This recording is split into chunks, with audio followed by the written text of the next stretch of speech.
예, 성도 여러분 안녕하십니까? 네, 오늘 성경 공부 하도록 하겠습니다.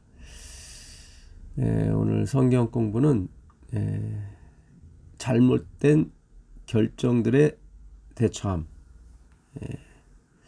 그 결혼과 이혼, 특별히 그 이방인과의 결혼에 대해서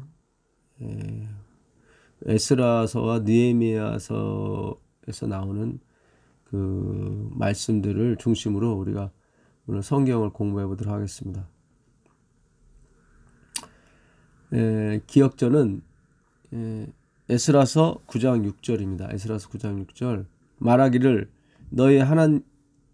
나의 하나님이여 내가 부끄럽고 낯이 뜨거워서 감히 나의 하나님을 향하여 얼굴을 들지 못하오니 이는 우리 죄악이 많아 정수리에 넘치고 우리 허물이 커서 하늘에 미침이니이다.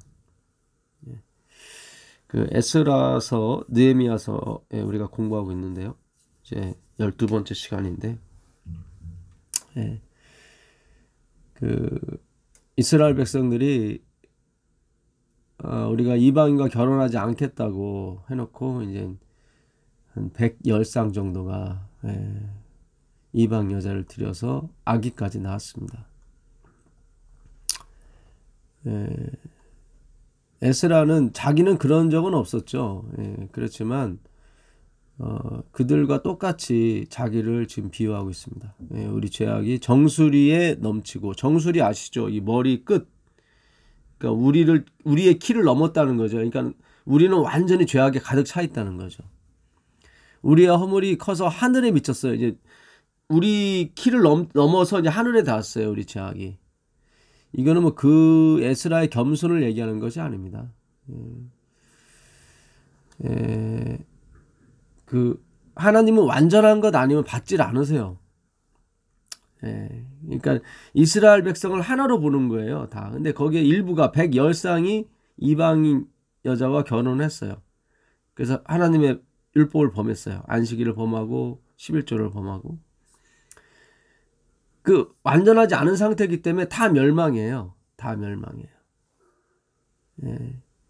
그러니까 하나님의 이 교회는 다수결이 아닙니다. 완전 일치제예요. 완전 일치제. 하늘의 원리가 그래요. 그게 십자가의 원리예요, 사실은. 그러니까 그리스도의 보혈은 우리를 다 하나로 만듭니다. 완벽하게, 깨끗하게. 그래서 율법으로는 구원 얻을 수가 없어요. 율법으로는. 왜냐하면 율법으로 구원받게 되면 누구는 지키고 누구는 못 지키고 그런 사람이 있기 때문에 전체가 못 지키는 거예요. 요거를 어떻게 설명하면 좋을지 모르겠습니다. 그러니까 다니엘서 9장에도 다니엘이 그래요. 우리가 패역했다고 해서 자기를 그 패역한 사람과 같이 놔요. 근데 실제로 패역한 거예요, 다니엘이. 그러니까 하나님 보시기에 뭐 히말라야 봉이나 저 밑에 뭐 마이너스 300이나 똑같아요. 똑같아요. 저 1억 년 떨어진 가장 가까운 별에서 보면 다 일직선이에요. 똑같아요. 왜냐면 하나님의 영광에 이르지 못한 것은 다 똑같아요. 스가랴 9장 9절에 우리가 비록 노예가 되었사오나 우리 하나님이 우리를 그 복역하는 중에 버리지 아니하시고 바사 열왕 앞에서 우리로 긍휼히 여김을 입고 소성하여 우리 하나님의 전을 세우게 하시며 그 퇴락한 것을 수리하게 하시며 유다와 예루살렘에서 우리에게 의를 주셨나이다. 우리 하나님이여 이렇게 하신 후에도 우리가 주의 계명을 배반하였사오니 이제 무슨 말을 하오리까? 그러니까 우리가 주님께 할 말이 없다. 오라 나는 공고한 사람이다, 그거예요. 그러니까 에스라가 잘못 가르쳐서 자기가 열심히 가르쳐봤지만 되더라 안 되더라 안 되더라. 왜냐면 하나님의 의에 에스라가 이르지 못했기 때문에. 그가 하나님의, 그러니까 예수님처럼 이뤘다면은 하나님 준비한 백성을 다 똑같이 만들었겠죠. 근데 에스라는 그렇게 못했다는 거예요. 15절에 이스라엘 하나님 여호와여 주는 의롭소이다. 우리가 남아 피한 것이 오늘날과 같사옵건을 도리어 주께 범죄하였사오니 이로 인하여 주 앞에 한 사람도 감히 서지 못하겠나이다. 예. 그러니까 하나님 앞에 한 사람도 설 수 없어요. 이렇게 설 수 있게 하는 사람은 누구밖에 없냐면 그리스도밖에 없어요. 그 에스라 10장에도 보게 되면 이 일, 이방 여자를 내쫓고 그 아이를 내쫓고 하는 일은 누구만이? 에스라만이 가능하다고 얘기를 해요. 에스라만이. 그 10장 4절에 보게 되면 이는 당신의 주장할 일이니 일어나소서 우리가 도우리니 힘써 행하소서. 예. 이렇게 이방 여자를 이방 아이들을 다시 우리에서 분리시키는 일은 당신이 주장할 일이다. 에스라만이 그 일을 할 수 있다. 그 얘기죠. 예. 에스라가 그 일을 해서 의로운 사람이라는 것이 아니라 에스라는 누구를 상징하냐면 그리스도를 상징하는 거죠. 그 느헤미야 13장도 마찬가지죠. 예. 그때에는 내가 예루살렘에 있지 아니하였느니라. 왜냐하면 바벨론 왕 아닥사스다 32년에 내가 왕에게 나아갔어요. 예. 그러니까 잠깐 이스라엘을 비웠어요. 며칠 후에 왕에게 말미를 청하고 예루살렘에 이르러서야 엘리야십이 도비야를 위하여 하나님의 전 뜰에 방을 갖춘 악한 일을 안지라. 예. 그러니까 대제사장 엘리야십이 그 이방 사람 도비야에게 성전 한 방을 내줬어요. 예. 느헤미야가 잠깐 그 아닥사스한테 가서 보고하러 간 후에 예. 그리고 안식일도 안 지키고 11조도 안 내고 예. 이방 여자를 또 드렸던 거죠. 그러니까 예. 느헤미야가 다시 와서야 이 일이 정리가 됩니다. 예. 이거는 전에 말씀드린 대로 사사를 세웠을 때 하나님이 돌이키셨다고 나오거든요. 그러니까 이스라엘 백성을 돌이킨 게 아니라 그 하나님이 돌이키셨어요. 예, 재앙을 내리지 않았어요. 누구 때문에? 사사 때문에. 같은 의미입니다. 예, 다 사사, 느헤미야, 에스라는 누구를 상징하냐면 그리스도를 상징해요. 연기하는 거예요. 그들 자체가 하나님이 아니라. 예, 그래서 이 성경은 다 그리스도를 가리키고 있습니다. 예, 그러니까 이 결혼과 이혼도 이 하나님의 주권에 관한 문제예요, 사실은. 예. 그러니까 하나님이 짝지어 주셨어요. 하나님이 짝지어 주셨어요. 그러니까 룻은 모압 여인이었어요. 예. 그러니까 예. 하나님이 짝지어 주신 거예요. 누구와? 보아스와 룻을. 보아스의 엄마는 또 라합이었고, 라합은 예, 뭐 기생이었단 말이죠. 예, 정확한 번역은 창녀예요. 창기. 예, 매일 남자를 갈아치우는 창기. 예, 다른 남자를 받아들여야 되는. 예. 그 사람들이 어디에 올랐어요? 예수님의 족보에 올랐어요. 이건 말도 안 돼요. 이건 율법에 어긋나는 일이에요. 예? 예수님이 그 신명기 23장 3절에 모압과 암몬은 절대로 어디에 이스라엘 총에 들이지 말라고 그랬거든요. 예? 한번 가보겠습니다. 신명기. 여러분 우리가 잘 생각하셔야 돼요. 신명기 23장 3절입니다. 예. 암몬 사람과 모압 사람은 여호와의 총에 들어오지 못하리니 그들에게 속한 자는 10대뿐 아니라 영원히 여호와의 총에 들어오지 못하리라. 하나님이 무엇을 박았어요? 10대뿐만 아니라 영원히 모압 사람은 예, 이스라엘 총에 못 들어온다 그랬는데 하나님이 이걸 어기셨어요. 예. 마태복음 1장에 보게 되면 유다는 다말에게서 베레스와 세레를 낳고, 다말이 누굽니까? 이방 여자예요. 가나안 사람. 유다가 어느 족속인데요? 예수님이 오실 족속이거든요. 그러니까 그리스도의 보혈의 그 주권이 모든 걸 깨끗하게 한다니까요. 율법이 아니라. 예? 5절에 보면 살몬은 라합에게서, 이 라합이 기생이죠. 살몬은 정탐꾼이었고 라합이 살몬을 숨겨주잖아요. 살몬은 라합에게서 보아스를 낳았고 보아스라는 뜻이 무엇입니까? 오직 주께만 능력이 있습니다. 절대 권력은 주님이십니다. 실제로 그렇거든요. 보아스를 낳고 보아스는 룻에게서 오벳을 낳고 오벳은 이새를 낳고 이새는 다윗 왕을 낳았다고 나와요. 다윗의 할머니가 누구예요? 룻이에요. 모압 여인이에요.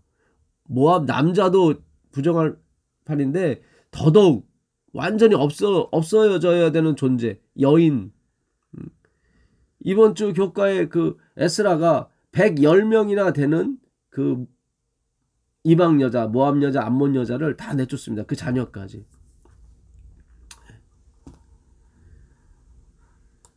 아니 하나님이 짝지어 주신 건데 막 내쫓아요.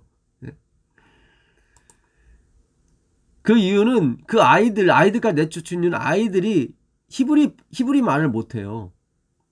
느헤미야 13장 23절에 그때 내가 본즉 유다 사람이 아스돗과 암몬과 모압 여인을 아내로 삼았는데 그들의 자녀가 아스돗 방언을 절반쯤은 하여도 유다 방언을 못하니 그 하는 말이 각 족속의 방언이므로 내가 그들을 책망하고 저주하며 그들 중에 몇 사람을 때리고 그들의 머리털을 뽑고 이르되 너희는 너희 딸들을 그들의 아들들에게 주지 말고 너희 아들들이나 너희를 위하여 그들의 딸을 데려오지 말라. 맹세까지 시켰어요. 그러니까 이유인즉슨 왜 이렇게까지 인륜 배반적인 행동을 했냐면 예수님의 길을 막은 거예요. 그거예요. 이방 여자 결혼하지 말라, 결혼하라 뭐 그런 뜻이 아니라 결혼을 했더니 그 히브리 방언, 히브리 말, 유다 말은 가르치지 않고 여자들이 아스돗 말만 가르쳤단 말이죠. 뭐 외국어 배우면 안 됩니까? 그게 아니라 그 성경 말씀을 방해한 거죠. 성경 말씀을 가르칠 수가 없잖아요. 왜냐하면 성경 말씀이 다 유다 방언으로 되어 있기 때문에. 잘 생각하셔야 돼요. 이방 여자와 결혼하지 말아라, 뭐 교인하고 결혼해라 그런 차원이 아니에요. 이 문제는. 하나님이 왜 룻, 라합, 다말 이런 사람을 택하셨을까요? 그들은 피는 이방의 피는 흐르지만 정신 자체는 지금 그리스도로 가고 있기 때문에 그래요. 아멘입니다. 그게 중요한 거예요. 같은 교인끼리 결혼해도 말은 통하지만 언어는 통하지만 말이 안 통할 수가 있거든요. 소통이 안 되는 거예요. 소통이. 우리가 왜 자꾸 모이려고 합니까? 소통이 할 수 있기 때문에. 그 소통은 뭐예요? 자랑이 아니죠. 우리가 자꾸 모임을 갖는 이유는 자랑하기 위해서 사실 대부분 모임을 가져요. 나를 드러내기 위해서. 그래서 내가 드러낼 게 없게 되면은 뭐예요? 참여하고 싶지 않는 거죠. 그렇죠? 내가 그래서 어느 정도 어떤 그런 게 좀 갖춰지면 막 참여하고 싶죠. 교회도 가고 싶고 이렇게. 나를 드러내고 싶으니까. 그런 소통 말고요. 그러니까 오늘날 교회가 다 취미생활이 된 거예요. 자기를 드러내러 가는 거예요. 그런 재미난 이야기가 하나 있습니다. 예배 드리는 날에 어느 부목사님이 골프 치러 갔대요. 그래서 하늘에서 교인들이 그걸 보고 목사님 저 부목사 이 예배 드리는 이 성스러운 날에 골프 치러 갔으니까 좀 하나님 좀 저주를 좀 퍼달라고. 그랬더니 이제는 하나님께서 그 안식일에 골프 치는 성일에 골프 치는 그 부목사를 저주를 했는데 그 부목사님이 치는 족족 홀인원이 되는 거예요. 홀인원. 그러니까 교인들이 하나님 저주를 퍼달라고 그랬더니 어떻게 홀인원을 계속 시켜주세요. 그러니까 홀인원은 이제 한 번 쳐서 그냥 구멍에 다 집어넣는 거죠. 거의 있을 수 없는 일인데 그 PGA에서도 가끔씩 한번 나오는 거거든요. 근데 이 부목사님이 치는 족족 홀인원이 되는 거예요. 그래서 이 교인들이 이제는 주님 저주를 퍼달라고 그랬더니 어떻게 홀인원을 시켜주십니까? 그랬더니 하나님께서 대답하시기를 이제 저는 자랑할 데가 없다. 그게 저주인 거예요. 홀인원 백날 시키면 뭐예요? 이제 교인들이 부목사를 버렸으니까 이제는 자랑할 데가 없는 거예요. 그 자랑할 데가. 예? 나 홀인원 했다고 자랑할 데가 없는 거예요. 그게 바로 오늘 우리의 소통이 돼버리고 말았어요. 그 자랑이. 그래서 지금 우리가 사실 그 고린도전서 12장에도 우리가 엊그제 공부할 때도 제가 이제 고린도전서 12장 요거를 좀 한쪽만 해석을 해드렸는데 오늘 좀 보충을 좀 하겠습니다. 저번 시간 말씀이 너무 좋았어요. 저도 다시 들었는데 너무 좋더라고요. 예. 근데 그렇게 반응이 그렇게 썩 좋은 것 같진 않아요. 일부 사람들만 좋으신 건지. 예. 그러므로 내가 너희에게 알리노니 고린도서 12장 3절입니다. 하나님의 영으로 말하는 자는 누구든지 예수를 저주할 자라 하지 아니하고 또 성령으로 아니하고는 누구든지 예수를 주시라 할 수 없느니라. 그러니까 성령이 아니고서는 오직 예수다라고 말할 수가 없다. 그러면 오늘날 교회에서 설교가 오직 예수님만, 오직 주님의 보혈로만 구원받습니다. 그가 담배를 피든 술을 먹든 상관이 없습니다. 오직 주의 보혈로만 구원받습니다. 이야기를 오해하지는 마세요. 그 보혈의 능력이 반드시 그들을 고칩니다. 그러니까 보혈로만 우리가 구원받아요. 율법을 지키든 안 지키든. 왜냐하면 보혈이 진정한 율법이기 때문에 말씀드리는 거예요. 그렇게 오직 주님의 희생만이 우리를 구원하십니다 라는 말씀이 안 나오면은 뭐예요? 성령이 안 계신 거죠? 그렇잖아요. 오직 성령으로 아니고서는 예수를 주시라 할 수 없다고 그랬으니까 오늘날 교회에서 오직 예수님입니다. 안식일이 아니고 주일이 아니고 11조가 아니고 오직 예수 그리스도입니다. 보혈입니다. 그런 말씀이 나오면은 성령이 계신 거예요. 근데 그런 말씀이 안 나오면 오늘 성경에 맞춰서 보면 성령이 아니고서는 예수님을 주시라 할 수 없다고 그랬으니까 여기서 쿠리오스는 모든 것이에요. 예수님은 모든 거예요. 주님이라는 쿠리오스는 모든 거예요. 주님. 그러니까 성령이 안 계신데 백날 가서 예배를 드리는데 무슨 소용이 있겠습니까? 그게 아무 의미가 없죠. 그러니까 이 사회가 그래요. 왜 은이 아닌 것을 위해서 자꾸 은을 달아주고 왜 수고를 하느냐. 하나님께서 이렇게 부르주시는 거예요. 그러니까 하나님의 절대 주권입니다. 하나님이 짝지어 주셨어요. 사람이 가를 수가 없어요. 그러니까 가르치는 분도 하나님인 거예요. 사실은. 마태복음 19장 6절에 그런즉 이제 둘이 아니요 한 몸이니 그러므로 하나님이 짝지어 주신 것을 사람이 나누지 못할 것이니라.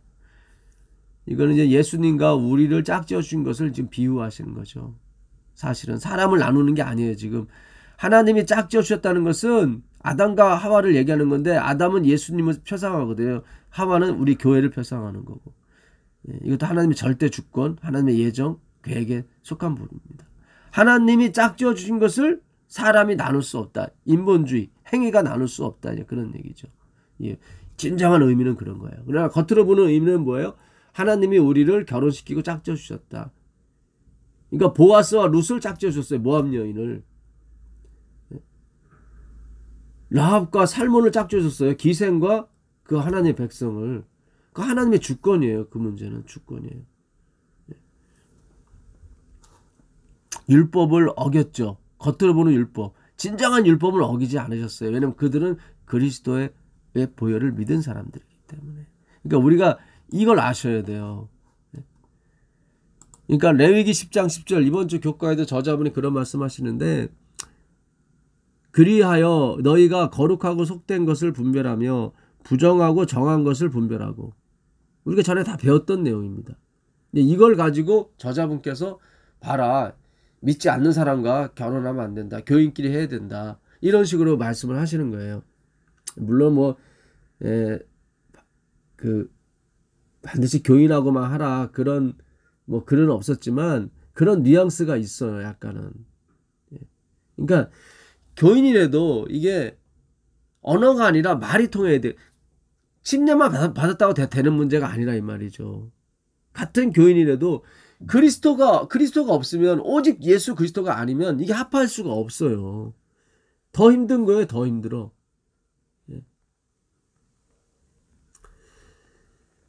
화이트 부인도 그런 말씀 하셨어요. 전체적으로 부인하는 사람보다 부분적으로 부인하는 사람이 사탄의 이용을 더 많이 받는다. 왜냐면 사람은 분별을 못하니까. 이건 하나님만이 분별할 수 있는 거거든요. 이 세상에는 거룩하고 속된 것 두 가지밖에 없어요. 근데 속된 것 중에 뭐가 있어요? 부정하고 정한 것이 있어요. 잘 생각하셔야 돼요. 이 세상에는 거룩하고 속된 것이 있는데 그 속된 것 중에 부정하고 정한 것이 있어요. 이스라엘 백성은 정한 것, 이방인은 부정한 것. 그들은 구별했죠. 근데 사실은 다 속된 거예요. 다 비유죠. 그거는. 에스라나 느헤미야나 이스라엘 백성이나 다 뭐예요? 속된 것이에요. 거룩한 건 누구예요? 예수 그리스도 한 분밖에 없어요. 그렇게 나눠지는 거예요. 거룩하고 속된 것. 거룩한 건 뭐예요? 피 뿌려진 것. 그게 거룩한 거예요. 속된 것은 피 안 뿌려진 것. 피 안 뿌릴 것 중에 뭐가 있어요? 책. 또 분향단, 떡상, 촛대. 이거 다 정한 거죠. 근데 속된 거예요. 왜냐면 피가 안 뿌려졌기 때문에. 이거 굉장히 중요합니다. 너희가 거룩하고 속된 것을 분별할 줄 알아야 된다. 그리고 부정하고 정한 것을 또 분별할 줄 알아야 된다. 이 레위기에 보게 되면 사람이 설정하면 부정하다고 그래요. 설정 안 하면 깨끗하다고 그러고. 그러면 구원받는 거예요? 설정 안 하면? 아니잖아요. 속된 거, 다 속된 거예요. 설정을 하든 안 하든 다 속된 거예요. 근데 설정을 하면 뭐예요? 부정해요. 설정 안 하면 정한 거고. 그러나 속된 거예요. 이거 참 굉장히 중요합니다. 여인이 월경을 하면 부정해요. 월경 안 하면 정한 거고. 그러나 속된 거예요. 이거 굉장히 중요합니다.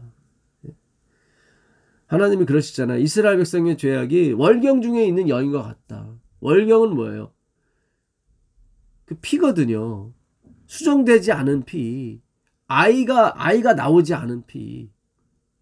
그러니까 율법을 통해서 그리스도를 알아야 돼요. 아이를 낳아야 돼요. 그러니까 여인이 부르짖으면 아이를 낳잖아요. 요한계시록 12장에. 그 예수 그리스도를 낳아야 된단 말이죠. 예수님이 그랬어요. 분만하기 전에 잉태한 여자가 분만하기 전 아이를 낳기 전에는 근심이지만 아이를 낳고 후에는 뭐예요? 기쁨이다. 그 고통과 그 모든 걸 잊을 수 있다. 율법주의는 고통이에요, 사실은. 그러나 예수를 낳게 되면 이것이 다 잊어져요, 율법주의가. 너무 좋죠. 근데 여러분들이 예수를 만나지 못한 율법은 다 뭐예요? 부정한 거예요. 그냥 월경 중에 있는 여인과 같은 거예요. 그거는 율법이 누굴 낳아야 돼? 예수님을 낳아야 되거든요. 로마서 10장 4절에 뭐라고 나와 있습니까? 로마서 10장 4절 한번 가보겠습니다. 오늘 아주 이 공부도 굉장히 유익합니다. 그리스도는 모든 믿는 자에게 의를 이루기 위하여 율법의 마침이 되시니라. 율법의 마침이에요. 그리스도가. 율법이 추구하고자 하는 마지막 목표라고요. 예수님의 보혈 대속이. 난 예수를 안다고. 그런 종류가 아니에요. 그게 아니라 감격, 반응이 있어야 되는 거예요. 이거는. 감격, 반응.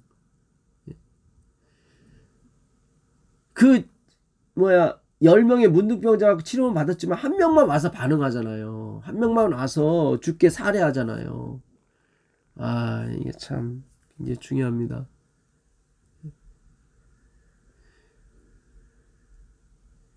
전에도 말씀드린 것처럼 모태교인은 늘 그냥 예수, 안식일, 주일, 그게 감격이 없어요. 그냥. 근데 중간에 회개하고 온 사람은 감격이 있는 거예요.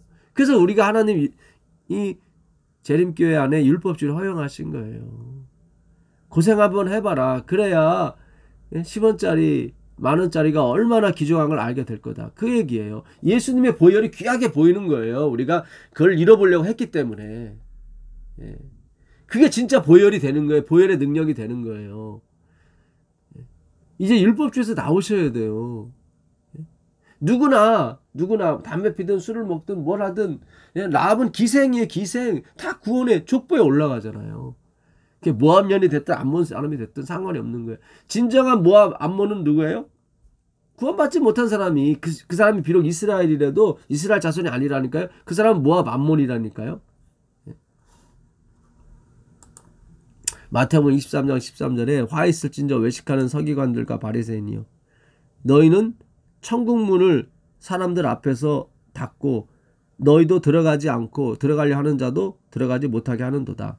화 있을진저 외식하는 자들과 서기관 바리새인들이요, 너희는 교인 하나를 얻기 위하여 바다와 육지를 두루 다니다가 생기면 너희보다 배나 지옥 자식이 되게 하느니라. 왜 예수님께서 이렇게 열심히 히브리 방언도 잘하고 유대 방언도 잘하는 그들에게 독사의 새끼들이라 했을까요? 이건 최고의 욕이에요. 그 당시에. 뱀들아, 독사의 새끼들아, 너희가 어떻게 지옥의 판결을 피하겠느냐. 오늘 에스라서에서 느헤미야가 그들이 아스돗 방언을 절반쯤은 하는데 유다 방언을 못하니 그 사람들 내쫓았단 말이에요. 애들까지. 근데 히브리 지금 마태복음 23장에서는 그들은 유다 방언은 물론이고 모든 걸 다 아는 그 서기관과 바리새인들인데 뱀들아 독사의 새끼들 했단 말이죠. 그러니까 그 율법이, 그 성경이 피가 안 뿌려지면 아무 의미가 없다 이 말씀이죠. 예수를 알아야 돼요. 신본주의를 알아야 돼요. 주권을 알아야 되는 거예요. 주권을. 나를 통해서 뭔가 구원이 오는 것이 아니라 그리스도 외부의 세계에서만이 예수님께서 오시는 거예요. 우리가 지난 시간에 출애굽기 15장 그 한 나뭇가지에 대해서 우리가 배웠는데 이것도 제가 설명이 좀 부족했어요. 15장 22절 모세가 홍해에서 이스라엘을 인도하며 그들이 나와서 수르강에 들어가서 거기서 사흘 길을 행하였으나 물을 얻지 못하고 마라에 이르렀더니, 이 마라는 쓴물, 패역한 그런 거죠. 이르렀더니 그곳 물이 써서 마시지 못하겠으므로 그 이름을 마라라 하였더라. 이건 마리아의 그 어원입니다. 백성이 모세를 대하여 원망하여 가로되 우리가 무엇을 마실까 하매 모세가 여호와께 부르짖었더니 여호와께서 그에게 한 나무를 지시하시니 그가 물에 던짐에 물이 달아진지라. 거기서 여호와께서 그들을 위하여 법도와 율례를 정하시고 그들을 시험하셨다. 법도와 율례를 정하시고 그들을 시험했다는 것은 법도와 율례가 다 십자가 그리스도의 대속을 가리키고 있다. 그걸 한번 테스트해봤다 이 말씀이죠. 한 나무를 지시하셨어요. 그냥 한 나무예요. 그냥 어떤 나무. 그가 그 나무를 물에 던지면 물이 달아졌어요. 이 나무가 뭐 특별한 효험이 있었습니까? 아니에요. 선악과에 무슨 효험이 없었던 것처럼 마찬가지예요. 어떤 효험도 없는 나무인데 그 나무가 말씀이 함께 하심에 뭐예요? 그 물을 달게 했다고요. 그러니까 그 나무에 효험이 없었다는 것은 100% 하나님의 주권이라는 얘기죠. 그렇죠. 하나님이 아담과 하와를 죄를 지었음에도 불구하고 바로 여자의 후손으로 편입을 시켜버리잖아요. 하나님의 주권이란 말이에요. 내가 너는 살리겠다. 그러니까 이 나무에는 효험이 없었어요. 근데 던졌는데 효험 있는 어떤 약초처럼 물을 달게 했단 말이죠. 그러니까 100% 하나님의 주권이죠. 그렇죠? 이 하나님의 주권에 대해서 얘기하는 거예요. 하나님께서.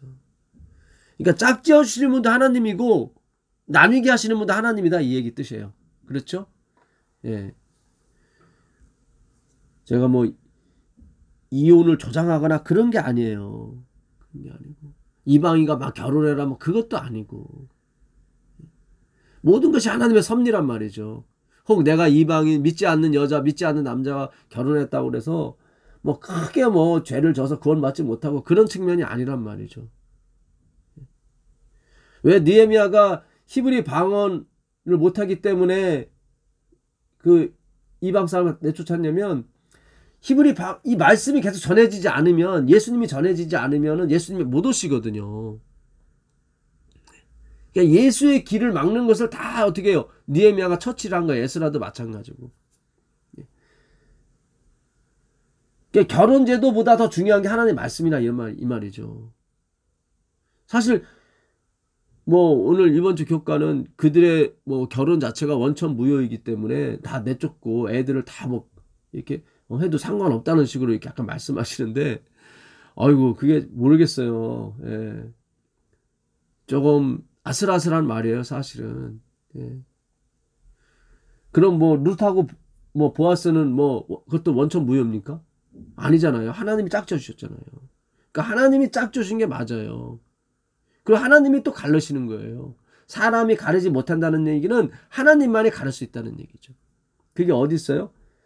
고린도전서 7장에 있습니다. 고린도 7장에 보시면 그런 말씀이 있어요. 예.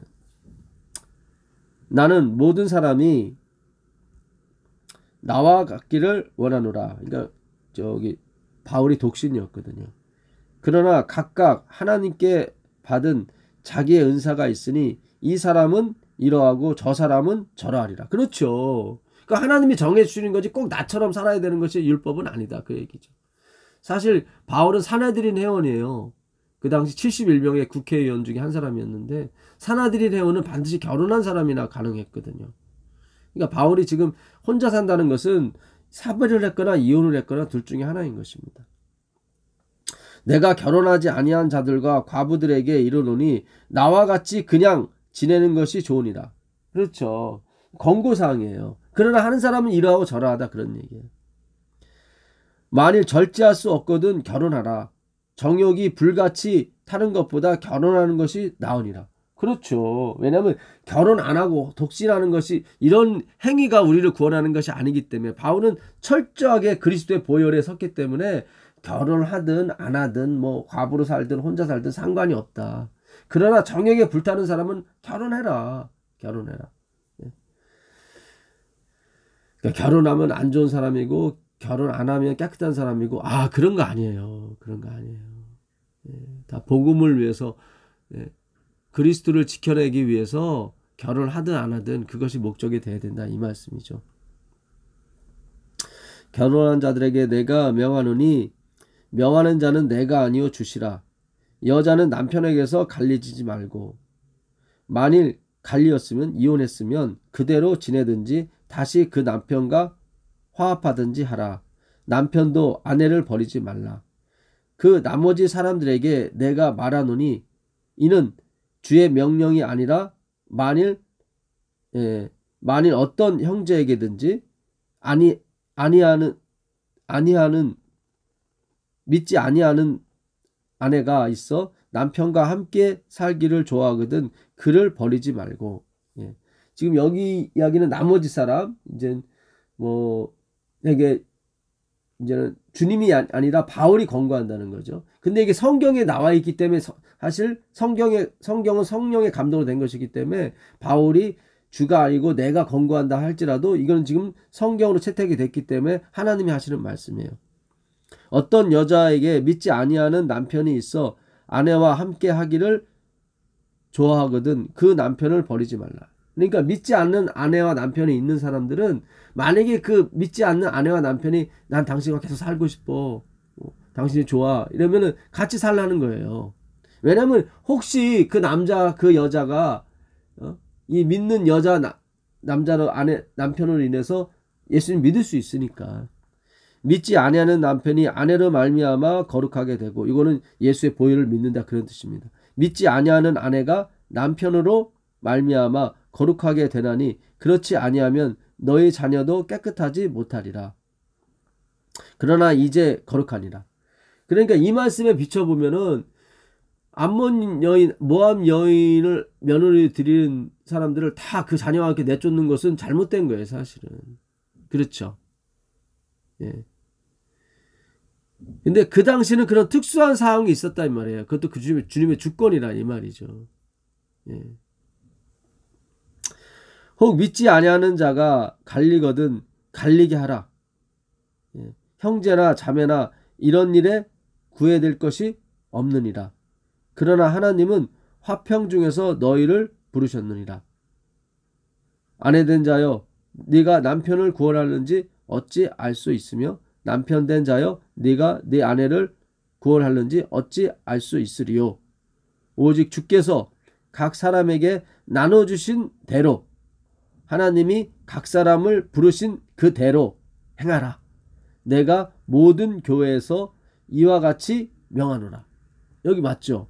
그러니까 하나님의 주권이다. 그러니까 이혼했으면 이혼한 대로 살고 결혼했으면 결혼한 대로 살고 각자 나눠주신 은사대로 하나님이 각 사람을 부르신 그대로 행하라. 예? 결혼한 사람은 혹시 아느냐? 믿지 않는 남편 아내가 너로 인해서 구원을 얻을지 그 사람들이. 그러나 만약에 믿지 아니하는, 이게 중요합니다. 15절에 혹 믿지 아니하는 자가, 믿지 아니하는 아내와 남편이 갈리거든 이혼하기를 원하거든, 그런 뜻이에요. 이혼하기를 원하거든 이혼해라. 갈리게 하라. 이렇게 하는 거예요. 언제나 형제나 자매나 이런 일에 구애될 것이 없다. 자꾸 믿지 않는 남자, 믿지 않는 여자와 같이 삶으로 인해서 자꾸 촉박받고 구애받을 필요가 없다. 하나님은 화평 중에 있기를 원한다. 이런 말씀인 거예요. 그러니까 믿지 않는, 잘 생각하셔야 돼요. 믿지 않는 남편이나 믿지 않는 아내가 이혼하기를 원해. 그러니까 믿는 여자, 믿는 남자가 이혼하기를 원하는 게 아니라 믿지 않는 상대방이 이혼하기를 원해. 그럼 이혼하라는 거예요. 갈려라. 그래서 하나님께서 제가 전하는 기별이 뭐 막 이혼해도 된다, 뭐 어거지로 참고 살아라, 뭐 그런 쪽이 아니에요. 그러니까 하나님의 주권인 거예요. 하나님이 부르시는 그대로 행하라는 거예요.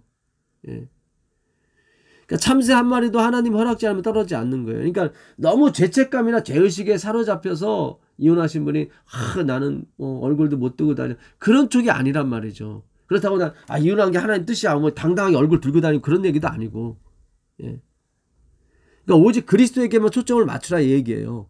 자꾸 율법이나 어떤 그런 게 구속되지 말고. 그러나 우리가 한평생 가정을 꾸미고 한 여자와 한 남자와 예수님 오실 때까지 사는 게 가장 좋은 거죠. 가장 좋은 거죠. 그러나 이 땅에 상처 없는 사람 없고 고난 없는 사람 없어요. 그러니까 누가 이혼을 했다고 그래서 그를 비난해서도 안 되고, 혼자 산다고 그래서 그를 무시하거나 그래서도 안 됩니다. 하나님이 허락하셔서 하나님 모든 것이 이루어지는 것 뿐이에요. 오직 제가 드리는 말씀은 그리스도라 이 말이에요. 예수 안에 있으면 그것이 모함연이 됐든 암몬여인이 됐든 상관이 없어요.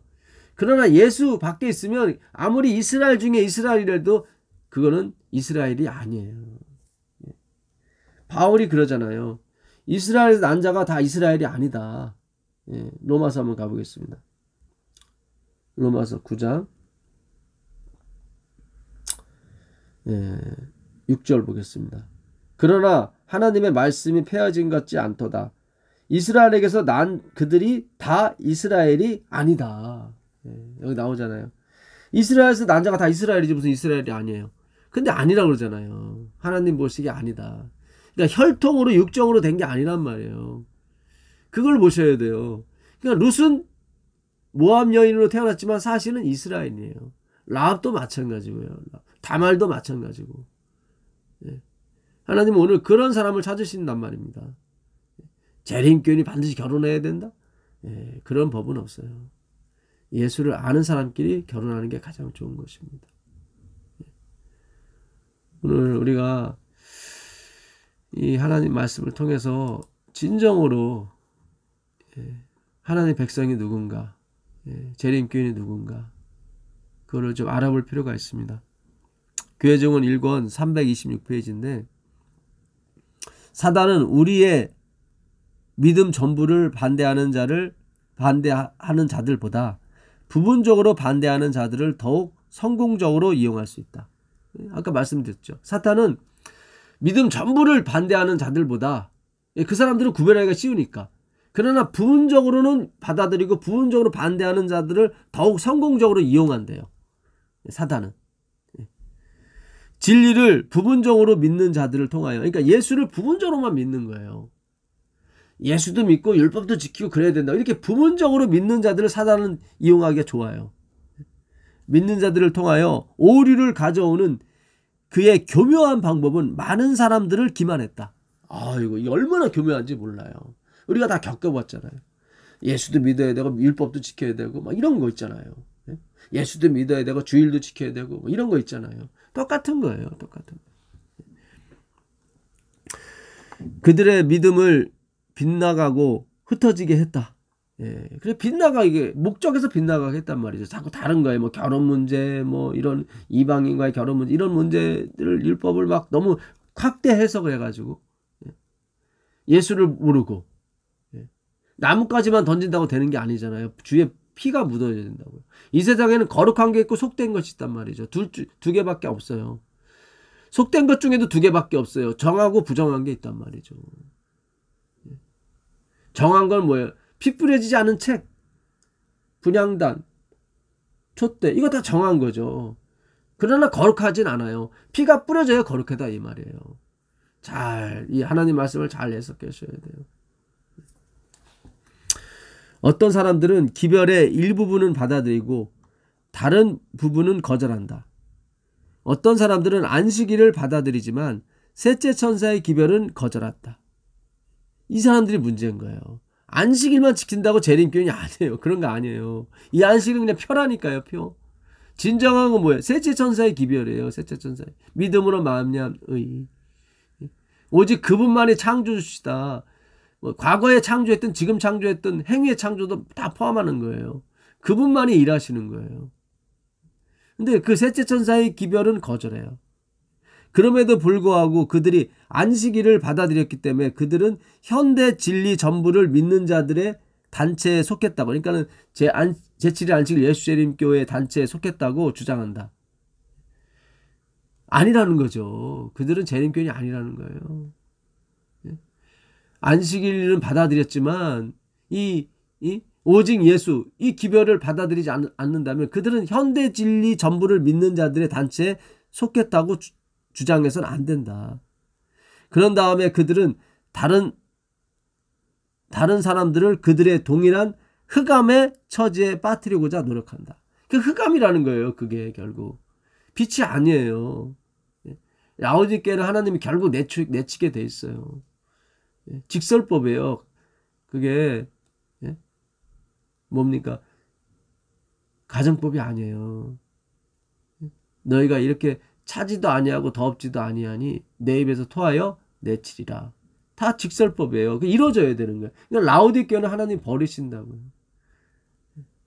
성령이 안 계신데 예수님이 안 계신데 백날 엄숙한 예배를 드려봤자 무슨 소용이 있어요? 아무 소용이 없죠. 엘렌 지 화이트 그런 말씀하세요.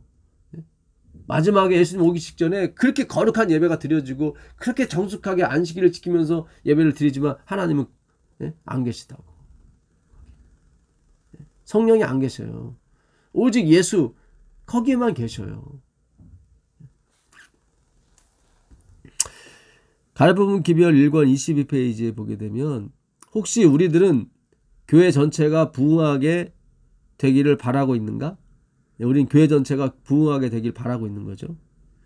그러한 때는 결코 오지 않을 것이다. 이제 커다란 부흥은 없어요. 커다란 부흥은 없습니다. 이제 잔디밭에 불 묻은 것처럼 각 소그룹별로 하나님의 말씀을 연구하는 그런 것만이 존재해요. 그러한 때는 교회 전체가 부흥하게 되기를 바라고 있는가? 그러한 때는 결코 오지 않을 것이다. 교회 안에는 회개하지 않은 자들이 있으며 열렬하고 힘있는 기도에 연합하지 않는 자들이 있을 것이다. 회개하지 않는 자들이 있으며 열렬하고 힘있는 기도에 연합하지 않는 자들이 있을 것입니다. 요즘 우리의 예배 형태를 하나님이 좀 바꾸셨죠. 너무 좋아요. 기도해야 돼요. 맞아요. 이제는 기도하라는 거예요. 그전엔 제가 기도도 아닙니다. 뭐 말씀 낭독도 아닙니다. 봉사도 아닙니다. 했던 이유는 기초 예수님의 보혈이 깔리지 않고는 기도, 말씀, 설교, 봉사 이거 아무 의미가 없다는 측면에서 제가 오직 예수만 가르쳤던 거예요. 보혈만, 그리스도의 대속만.